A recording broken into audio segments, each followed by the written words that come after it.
আসসালামু আলাইকুম, welcome to my another video. আজকে আমি বানাবো চিকেন টিক্কা। চিকেন টিক্কার জন্য আমি চুলার মধ্যে বুটের ডাল, মুরগির মাংস, গরম মশলা, শুকনা মরিচ, একটু হলুদে ফাঁকি, মরিচে ফাঁকি, আদা রসুন সব কিছু দিয়ে সিদ্ধ করে শিলপাটার মধ্যে বেটে নিতেছি।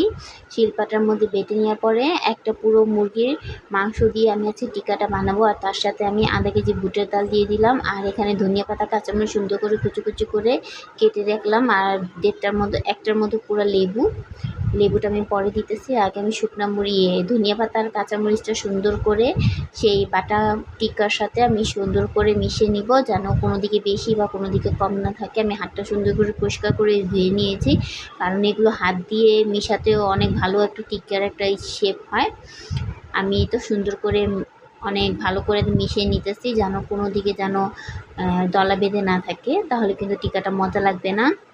এই তো আমার এইগুলো মিশানোর পরে আমি পাউরুটিটা দিতেছি। হ্যাঁ, আমি এই পাউরুটিটা পানির সাথে সুন্দর করে ভিজে পাউরুটি থেকে সব পানি সুন্দর করে বের করে তারপর আমি এটার মধ্যে পাউরুটি অ্যাড করব। পাউরুটি অ্যাড করার আমার একটাই কারণ, সেটা হলো যে টিকার কালারটা সেটার রঙটা যেন সুন্দর হয়, প্রায় ব্রাউন কালারের মতো হয় ভাজার সময়।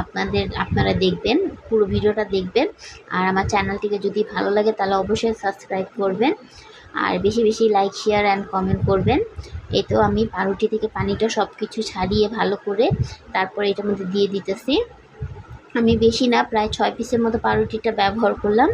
এটা শুধু কালারের জন্য, আদার্স নাও দিলে চলবে, স্কিপ করলেও হবে। পাউরুটিটা এখন সুন্দর করে আমি একদম হাত থেকে একদম সম্পূর্ণ পানিটা ঝরিয়ে আমি তারপর পাউরুটিটা নিতেছি পানির ভিতর থেকে।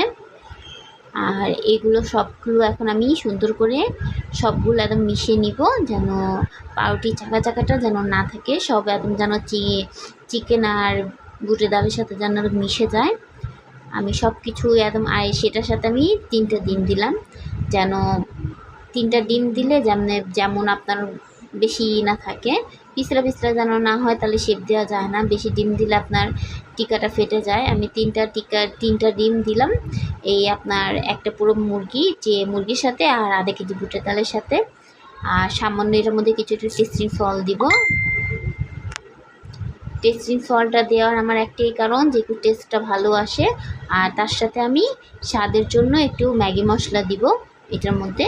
বেশি না, আমি একটাই ম্যাগি মশলা ব্যবহার করব, বেশি কিছু দিব না। যা উপকরণ দেওয়ার সব কিছু দিয়ে আমি আগে সিদ্ধ করে নিলাম। শুধু আমি টেস্টিং সল্ট, ম্যাগি মশলা, ডিম আর আপনার পাউরুটি শুধু কালারের জন্য ব্যবহার করলাম। এখন এগুলো আমি আর লেবু দেবো। লেবুটা দেওয়ার একটাই কারণ, যেন ডিমের কাঁচা গন্ধটা যেন না থাকে। সবগুলো দিয়ে আমি সুন্দর করে এই তো আবার সুন্দর করে মিশিয়ে নিতেছি, যেন কোনো দিকে বেশি আর কোনো দিকে কম যেন না থাকে, সবগুলোই যেন সব কিছুর সাথে মিশে যায়। আর আমি এইগুলো করতেছি, আর হাতের মধ্যে একটু চেক করে নিব যে শেপটা ঠিক আসে নাকি। যদি না আসে তাহলে আবার আমাকে মিশাতে হবে। এইভাবে করতে করতে আমি একটা টুকরো নিয়ে আপনার গোল করে দেখলাম যে না, এখনও ফাটাও হয়ে যাচ্ছে। তো আবার আমাকে ভালো করে মিশাতে হবে। আর এটা যদি ভালোভাবে না হয় তাহলে টিকা শেপটাও ভালোভাবে হবে না। তাই আমি আবার এটাকে আবার সুন্দর করে মিশিয়ে নিতেছি। এই সুন্দর করে মেশানোর পরে আমি আবার শেপ দিয়ে দেখবো, যখন যদি ঠিক থাকে তাহলে আমি এগুলো আপনার নর্মাল, যেন আমি এটা সংরক্ষণ করবো, মানে ফ্রিজের মধ্যে রাখবো। এই আমি টিকা দেখতেছি, গোল করে দেখতেছি যে ঠিক আছে নাকি। হ্যাঁ, এখন পারফেক্ট। তাই আমি এখন চলে গেলাম অন্য প্রসেসের জন্য। সেটার জন্য আমি চুলার মধ্যে প্যান বসিয়ে দিলাম, সেটার মধ্যে হালকা তেল দিয়ে দিলাম, যেহেতু আমি হালকা এগুলো ভেজে রেখে দিব। আর যখন দরকার পড়বে তখন বের করে একটু ডুবো তেলের মধ্যে ভেজে নিব, তাহলেই হবে।